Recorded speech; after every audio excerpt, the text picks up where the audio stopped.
ہاں تو وہ دانا اور بینا کے معنی میں ہے، وہ حکیم جو ہوتے ہیں. جی جی اور کیا نام ہے ان کا، شیخ سعدی رحمت اللہ علیہ، فارسی کے بہت بڑے شاعر، کہتے ہیں علم چندہ کی بیشتر خانی، علم چندہ کی بیشتر خانی، فارسی میں بولتے ہیں کہ علم تو کتنا بھی حاصل کر لے، علم چندہ کی بیشتر خانی، چون عمل در تو نیست نادانی، اگر تیرے اندر عمل نہیں ہے تو بیوقوفی ہے، تو بیوقوفی ہے. نہ محقق بود نہ دانشمند، تو علم حاصل کر کے نہ محقق بن سکتا ہے نہ حکیم بن سکتا ہے. دانشمند کا مطلب حکیم بن سکتا ہے. جی جی چار پائے برو کتابیں چند، بلکہ تو ایک ایسا چوپایا ہے، مویشی ہے کہ جس کے اوپر کتابوں کا ایک بوجھ لاد دیا گیا ہو. اللہ اکبر. تو علم سے آدمی چھٹکارا حاصل نہیں کر سکتا. علم بھی فرض ہے، لیکن اس علم کو کیسے، کہاں اور کب استعمال کرنا ہے، اس کی تعلیم بھی اللہ کے نبی صلی اللہ علیہ وسلم نے اپنی امت کے لوگوں کو دی ہے. اور اللہ نے اس چیز کا حکم بھی دیا ہے، ادعو الی سبیل ربک بالحکمہ والموعظۃ الحسنہ. جب کسی کو بلاؤ، دعوت دو، تبلیغ کرو، دین کی نشر و اشاعت کرو، تعلیم دو، تو حکمت کے ساتھ ادعو الی سبیل ربک، اے میرے محبوب پیغمبر آپ اپنے رب کے راستے کی طرف بلاؤ، بالحکمہ، حکمت کے ساتھ، والموعظۃ الحسنہ، اور اچھی نصیحت کے ذریعے سے، اچھی نصیحت اور حکمت کے ساتھ لوگوں کو اپنے رب کے راستے کی طرف بلاؤ، دعوت دو. اسی لیے نبی صلی اللہ علیہ وسلم کی امت کی دو قسمیں ہیں. کون بھائی بتائیں گے؟ آپ کی امت دو حصوں میں منقسم ہے،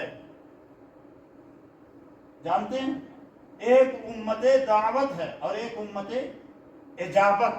امت دعوت نبی صلی اللہ علیہ وسلم کو نبی بنا کر کے بھیجا گیا پورے عالم جہان کے لیے، پوری کائنات کے لیے آپ نبی. تو تا صبح قیامت جتنی بھی اولاد آدم آئے گی، وہ سارے کے سارے لوگ آپ کی امت کے اندر شامل ہیں، کیونکہ آپ کی رسالت، آپ کی پیغمبری، آپ کی نبوت ساری دنیا کے لوگوں کے لیے محیط ہے، شامل ہے.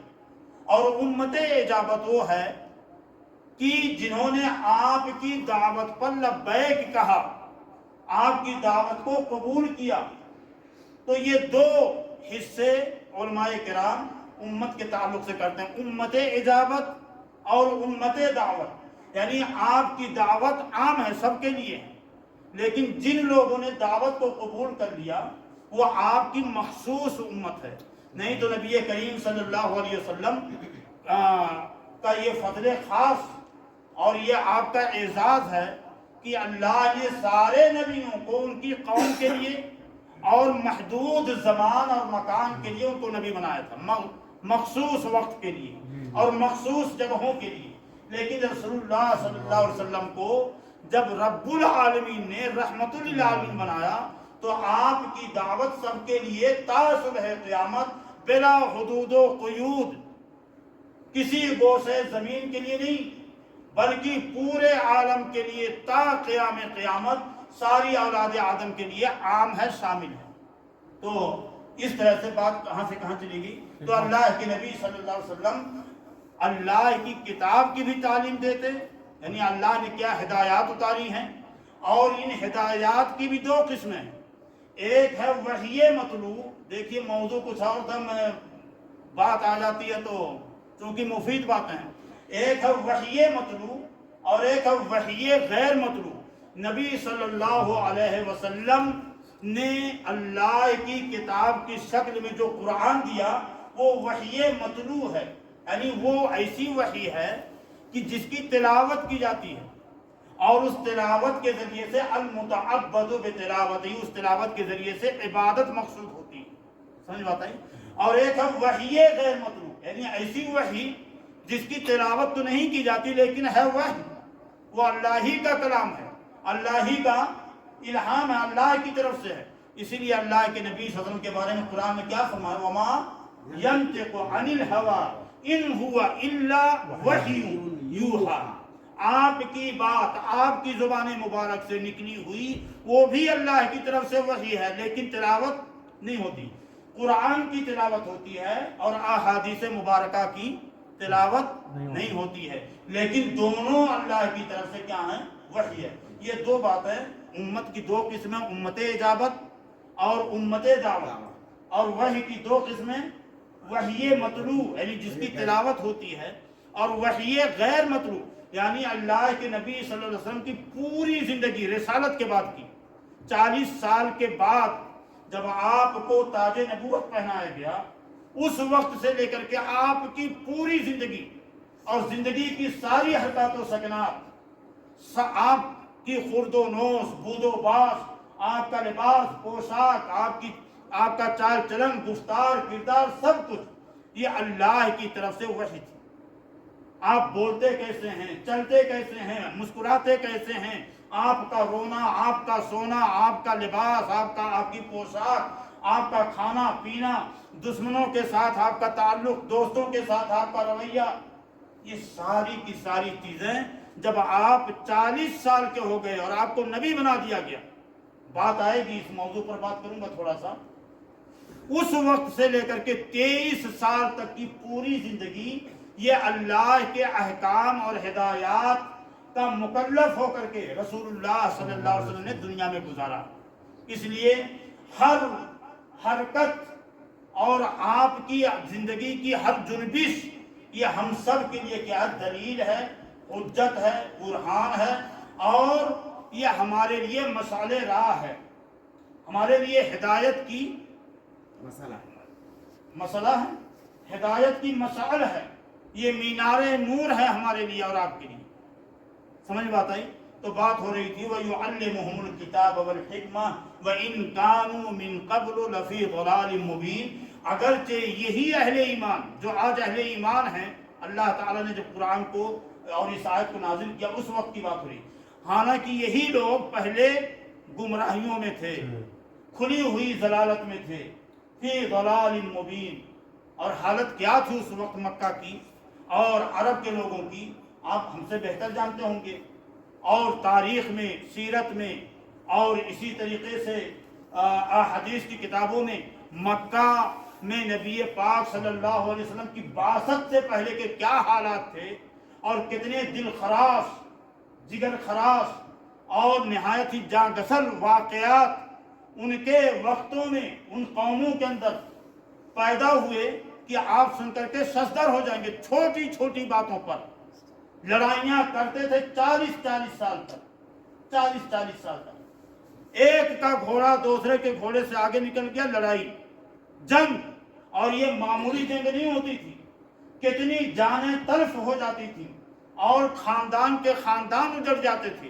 40 سال تک جنگ بعاث، 40 سال تک یہ لڑائی، اور جب ایک نسل ختم ہوتی تو دوسری نسل کو وصیت کر دیتی کہ فلاں تیرا دشمن ہے، تو اس نے، اس کے خاندان کے لوگوں نے تیرے باپ کو، تیرے دادا کو، تیرے خالوں کو، تیرے ماموں کو، فلاں کو قتل کیا، فلاں کو قتل کیا، اس کا انتقام لینا ہے۔ یہ حالت تھی، یہ صورتحال تھی۔ شراب، آج شراب کی اتنی قسمیں نہیں ہیں جتنی قسمیں اس وقت ہوا کرتی تھی۔ تلوار بازی، تلوار کے عربی زبان میں 500 سے زیادہ الفاظ ہیں، 500 سے زیادہ ورڈ جو تلوار کی صفت، یعنی سوچئے، اندازہ کیجئے وہ کتنے تلوار اور سیف و سنان کے بہادر اور جری مانے جاتے تھے کہ ان کی تلواروں کے لیے سب سے عمدہ تلوار کون بتائے گا؟ کون بھائی؟ سیف اللہ نہیں، سب سے عمدہ تلوار کی بات ہو رہی ہے جو عربوں کے یہاں مشہور تھی اور آج بھی لوگ اس کا نام رکھتے ہیں اپنے بچوں کے یہاں۔ جی ذوالفقار نہیں، میں عام طور سے تلوار کی صفت پوچھ رہا ہوں۔ تلوار مہند، ہاں ہندوستان کی تلوار، مہند رکھتے ہیں، نام ہے، صحیح بات ہے، نام رکھتے ہیں نا، جی جی، اور اسی سے وہ ہند بھی ہے، ہاں، ہند بھی اسی سے نام رکھا گیا۔ اچھا، اللہ ہم سب کو معزز رکھے۔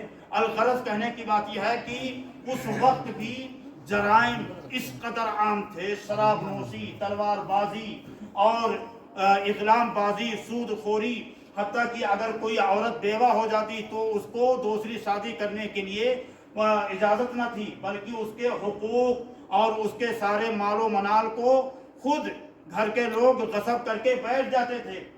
اور اس سے بڑا ظلم یہ تھا کہ اگر کسی کے یہاں کوئی بچی پیدا ہوتی تھی تو اس بچی کے پیدائش کے عار کو اور حیا کو برداشت کرنے کی تاب نہ رکھتے تھے، اور اس بچی کو زندہ لے جا کر کے خندق کھود کر کے زندہ درگور کر دیا کرتے تھے۔ اسی کا ذکر اللہ تعالیٰ نے سورۃ البروج میں کیا۔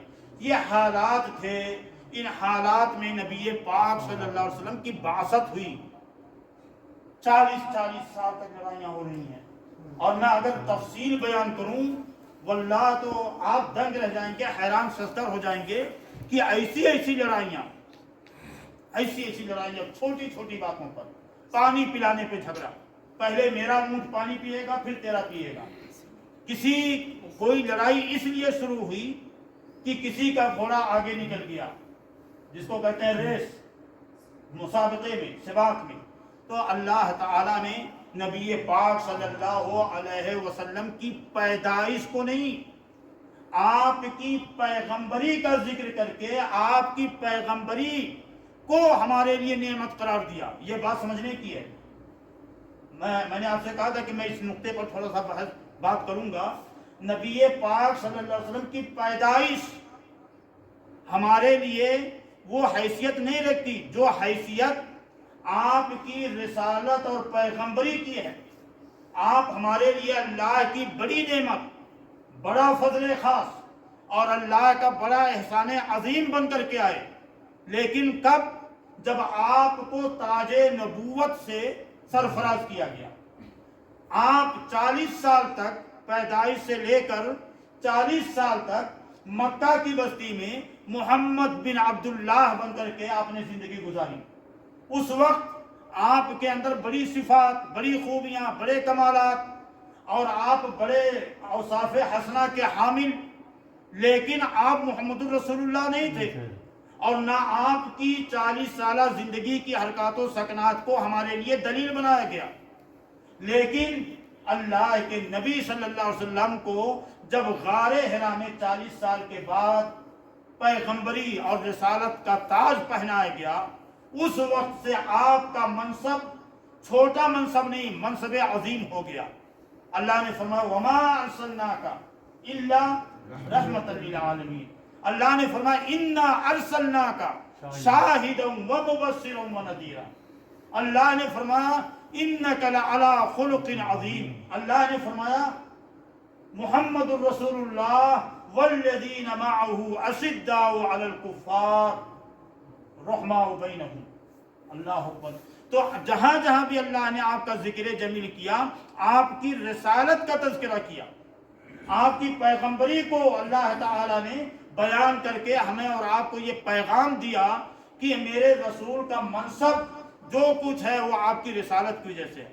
اور میں آپ سے ایک سوال کروں گا، میں سوال ابھی بتا دیتا ہوں، جو بھائی جواب دیں گے ان کے لیے انعام ہے۔ میں پوچھوں گا آپ سے کہ نبی پاک صلی اللہ علیہ وسلم کے معجزات کے تعلق سے آپ کی کچھ خصائص ہیں جو دیگر انبیاء کو، دوسرے رسولوں کو وہ خصوصیات، وہ امتیازی اوصاف نہیں ملے، اور ایسے ہی آپ کے کچھ معجزات ہیں۔ جو بھائی بتائیں گے مجھے 4-5 معجزات نبی صلی اللہ علیہ وسلم کے، اور ایسے ہی آپ کی 4-5 خصوصیات، انشاءاللہ ان کے لیے انعام ہے۔ یہ 2 سوالات۔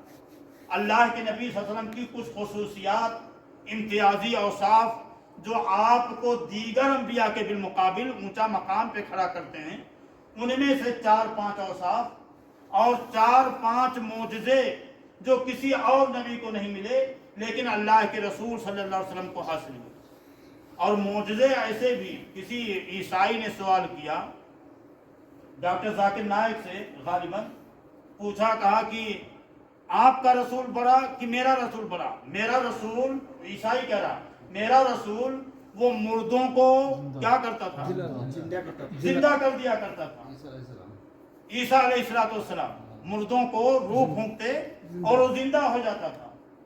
تو ڈاکٹر ذاکر نائک نے جواب دیا، کہا کہ آپ کا رسول عیسیٰ علیہ السلام ہم ان کی قدر کرتے ہیں، اور ایک شخص کبھی بھی صاحب ایمان نہیں ہو سکتا جب تک کہ سارے انبیاء پر ایمان نہ لائے اور ان کی قدر نہ کرے۔ لیکن عیسائیوں کے ہاں ہر شخص عیسائی ہے اگرچہ وہ محمد الرسول اللہ کو اپنا نبی اور رسول نہ مانے۔ تو یہ مسلمانوں کی رواداری ہے، مسلمانوں کے ہاں یہ رواداری ہے کہ حضرت عیسیٰ علیہ السلام ہوں یا موسیٰ ہوں، داؤد ہوں، سلیمان ہوں، جو بھی ہوں، اللہ تعالیٰ کی سب پر رحمت نازل ہوں، سلامتی نازل ہو۔ ہم سب کی قدر کرتے ہیں اور سب کو اللہ کا سب سے معزز اور مقدس رسول مانتے ہیں، لیکن اس کے باوجود ایک فضل خاص جو رسول اللہ صلی اللہ علیہ وسلم کو ملا ہے، وہ اللہ نے قرآن میں بھی بیان فرمایا، تلک الرسل فضلنا بعضهم علی بعض، یہ ہمارے رسول ہیں جن کو ہم نے ایک دوسرے پر فوقیت دی ہے، ترجیحی حیثیتیں دی ہیں، فضیلتیں عطا کی ہیں۔ تو جب اس عیسائی نے سوال کیا کہ ہمارا رسول تو وہ ہے جو مردوں میں روح پھونک کر کے ان کو زندہ کر دیا کرتا تھا، تو ڈاکٹر ذاکر صاحب نے جواب دیا، کہا اس میں کون سی بڑی بات ہے، ہمارا آپ کا رسول تو مردوں جو بشری ڈھانچہ ہے، انسانی ڈھانچہ ہے، انسانی سراپا جو پہلے انسان تھے ان کے اندر روح پھونک کر کے ان کو زندہ کرتا تھا۔ ہمارے رسول صلی اللہ علیہ وسلم، ہاں کون بھائی بتائیں گے؟ ہاں وہ تو بڑی بات ہو، دوسری بات یہاں زندہ ہونے کی بات ہو رہی ہے۔ پتھر آپ کو سلام کرتے تھے، پتھر سلام کرتے تھے، درخت سلام کرتے تھے، سمجھ بات آئی؟ اللہ کے نبی صلی اللہ علیہ وسلم نے اپنی انگلیوں سے یہ امتیازی اوصاف آپ کو دیگر انبیاء کے بالمقابل بڑا اونچا مقام عطا کرتے ہیں۔ آپ بڑے صاحب منصب ہیں، اللہ کے وہ مقرب رسول جن کے بارے میں خود رسول اللہ صلی اللہ علیہ وسلم نے ارشاد فرمایا کہ اے لوگو، ہم اس دنیا کے اندر تمام امتوں میں آخری امت، لیکن کل قیامت کے دن جنت میں داخلے کے وقت حساب و کتاب کے بعد ساری امتوں میں پہلی امت ہوں گی۔ یہ رسول اللہ صلی اللہ علیہ وسلم نے اپنی حدیث کے اندر بیان سنا، اور وہ رسول جو سید ولد آدم ہے، جو فخر الرسول ہے، اور آپ کا ایک بڑا وصف یہ ہے کہ آپ کے آ جانے کے بعد اللہ نے نبوت کا سلسلہ ہی ختم کر دیا۔ اس سے بڑا اعزاز، اس سے بڑا منصب کیا ہو سکتا؟ میں یہ ساری باتیں جو ابھی تک کر رہا تھا یہ تمہید تھی اصل موضوع پر لانے کی۔ میں نے آپ کو بتایا آپ کی امت دو قسموں میں، امت دعوت اور امت اجابت۔ میں نے آپ کے سامنے یہ بات بھی رکھی، وحی دو طرح کی، وحی مطلوع اور وحی غیر مطلوع، اور آپ کے سامنے میں نے یہ بھی بتایا کہ اللہ کے نبی صلی اللہ علیہ وسلم اس کائنات میں آپ بہت ساری صفات ستودہ، اوصاف حمیدہ اور بہت سارے کمالات لے کر کے اس دنیا میں آئے، لیکن آپ کا سارا منصب، ساری عظمت، ساری شان، آپ کی ساری رفعت آپ کو کب ملی؟ 40 سال کے بعد، جب آپ کو منصب رسالت سے سرفراز کیا گیا، جب آپ کے سر مبارک پر تاج نبوت رکھا گیا۔ آپ کی پیدائش ہمارے لیے، آپ کے لیے، کسی کے لیے بھی اتنی حیثیت نہیں رکھتی جتنی حیثیت وہ دن، وہ تاریخ رکھتی ہے جس دن کی آپ کو رسول بنایا گیا صلی اللہ علیہ وسلم۔ اب اتنا عظیم الشان، محتم بالشان، جلیل القدر، پاک طینت، پیشوائے امت، مقتدائے انسانیت، ختم الرسل، سید ولد آدم، صاحب حوض کوثر، شافع روض محشر، اتنا بلند و بالا مقام پہ فائز رسول، اس رسول کے تعلق سے اللہ تعالی نے ہم اہل ایمان سے کیا مطالبہ کیا، کیا مانگا اللہ نے؟ اس رسول کے تعلق سے اللہ نے ہمارے سامنے اس کے حقوق کیا بیان کیے؟ ہر صاحب ایمان بندے کو بصیرت کے ساتھ، گہرائی کے ساتھ سوچنے کی ضرورت ہے، اور یہ ایسا موضوع ہے اور ہماری زندگی کا یہ اتنا بڑا المیہ ہے کہ ہم سب کچھ اللہ کی نعمتوں سے سرفراز ہونے کے باوجود، محظوظ ہونے کے باوجود اس نقطے پر غور نہیں کرتے۔ ہم رقص و سرود والی امت، ڈھول تاشے کی تھاپ پر ناچنے والے، ڈانس کرنے والے، بےہودہ اور رقیق قوالیوں پر ہم اپنے جسموں کو تھرکتے ہوئے لوگوں کے سامنے پیش کرنے والے، یہ اللہ کے رسول صلی اللہ علیہ وسلم کی کوئی کتنی بھی محبت کا راگ الاپ لے، کتنے بھی دعوے کر لے، لیکن جو میں آپ کے سامنے بیان کرنے جا رہا ہوں، اگر یہ چیزیں نہیں پائی جاتی، اللہ کی قسم وہ کبھی بھی محب رسول نہیں ہو سکتا۔ اللہ کے نبی صلی اللہ علیہ وسلم کی محبت، آپ کی عظمت، آپ کی عقیدت، آپ کی رسالت کا سب سے بڑا تقاضا اور سب سے بڑا مشروط جو مطالبہ ہے وہ یہ ہے کہ بندہ، صاحب ایمان بندہ، اگر دل سے سچی محبت اللہ کے رسول کی کرتا ہے، رکھتا ہے، تو اس کو اللہ کے رسول صلی اللہ علیہ وسلم کی محبت کو ساری محبتوں پر فوقیت دینی ہے، آپ کی محبت کو ترجیحی حیثیت حاصل ہونی چاہیے۔ اور میں نے وہ حدیث کئی بار کئی نشستوں میں پڑھی ہے جو صحیح بخاری میں بھی ہے اور صحیح مسلم میں بھی ہے۔ اللہ کے نبی صلی اللہ علیہ وسلم نے ارشاد فرمایا، ثلاث، تین چیزیں ایسی ہیں، من کن فیہ وجد بہن حلاوت الایمان، تین چیزیں، تین امور ایسے ہیں کہ اگر کسی بندے کے اندر پائی جائیں تو وہ بندہ حقیقت میں ایمان کی حلاوت سے سرفراز ہوگا، اسے ایمان کی حلاوت، شیرینی، ایمان کی مٹھاس نصیب ہوگی۔ ان میں سے، ان تینوں میں سے ایک اہم چیز یہ ہے، ان یکون اللہ ورسولہ احب الیہ مما سواہما، کہ اللہ اور اس کے رسول کی محبت دنیا جہان کی ساری محبتوں پر مقدم ہو، راجع ہو، غالب ہو، تو سمجھ جاؤ کہ ان تین چیزوں میں سے ایک چیز اس بندے کے اندر پائی گئی۔ اور اگر میں اس کی مثالیں دوں، حضرت علی بن ابی طالب رضی اللہ تعالی عنہ سے کسی نے سوال کیا، کہا، اور یہ علی بن ابی طالب سے، کیف کان حبکم لرسول اللہ صلی اللہ علیہ وسلم، اے علی، نبی پاک صلی اللہ علیہ وسلم سے آپ کی محبت کس حد تک ہوتی تھی، کس انداز کی ہوتی تھی؟ بڑی بات کہی حضرت علی بن ابی طالب نے، ہم لوگ کہاں ہیں، کہاں کھڑے ہیں، صحابی رسول ہیں، داماد رسول ہیں، فرماتے ہیں کہ کان واللہ احب الینا من اموالنا وانفسنا واولادنا وآبائنا وامہاتنا۔ اللہ کی قسم، پوچھنے والے کیا پوچھتے ہو، آپ ہم کو اتنا محبوب تر تھے، اتنا عزیز تر تھے کہ آپ کی محبت ہمارے مالوں سے، ہماری اولاد سے، ہماری جانوں سے، ہمارے باپوں اور داداؤں سے، ہماری ماؤں اور دادیوں سے کہیں زیادہ آپ کی محبت ہمارے دلوں میں فضول تر تھی، عظیم تر تھی۔ اور آگے فرماتے ہیں، اللہ اکبر، فرماتے ہیں وَمِنَ الْمَاءِ الْبَارِدِ عَلَى الظَّمْءِ، اور پیاس کی انتہائی شدت کے عالم میں بندے کو پانی کی طلب کس حد تک ہوتی ہے، اس ٹھنڈے پانی کی طلب اور اس محبت سے بھی کہیں زیادہ محبت آپ کی ہمارے دلوں میں ہوتی تھی۔ یہ صحابی رسول ہیں، یہ اللہ کے نبی کے شاگرد ہیں، تلامذہ۔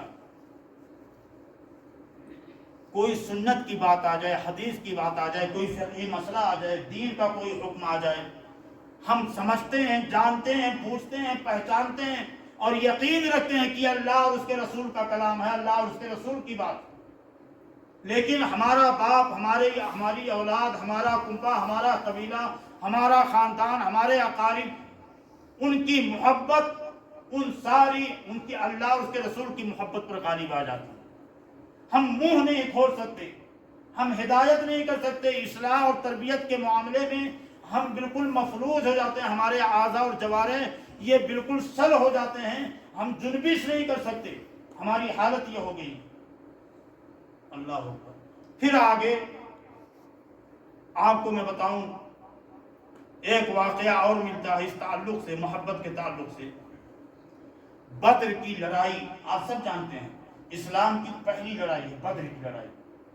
بدر کی لڑائی کے تعلق سے جب نبی پاک صلی اللہ علیہ وسلم کے اصحاب کو اور آپ کے ساتھیوں کو پتہ چلا کہ کفار مکہ ایک لشکر جرار لے کر کے مکہ سے نکلے ہیں، نبی پاک صلی اللہ علیہ وسلم نے ایک بڑی بات کہی، وہ مجھے ابھی یاد آ رہی ہے۔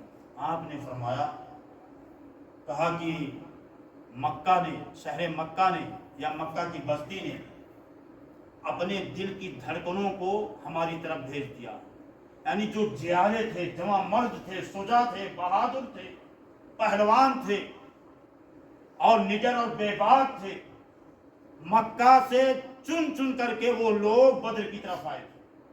اور کس سے لڑنے کے لیے؟ وہ لوگ جو بیچارے ہجرت کر کے اپنا مکان، اپنی دکان، اپنی تجارت، کاروبار، اولاد سب کچھ تجھ دیا، ان کے حوالے کر دیا کہ بھیا آپ ہمارا سب کچھ لے لو لیکن ہمارے دین پر آنچ نہ آنے دو، ہم تم کو تمہارے حوالے کر کے تمہاری بستی سے نکل کر کے جانا۔ اور رسول اللہ صلی اللہ علیہ وسلم نے فرمایا تھا نکلتے وقت کہ اے مکہ، تو خوب جانتا ہے کہ تیری محبت میرے دل میں کس قدر رچی بسی ہوئی ہے، تو کتنا محبوب ہے، لیکن میں کیا کروں، تیرے لوگ مجھے تیرے دامن میں رہنے نہیں دینا چاہتے۔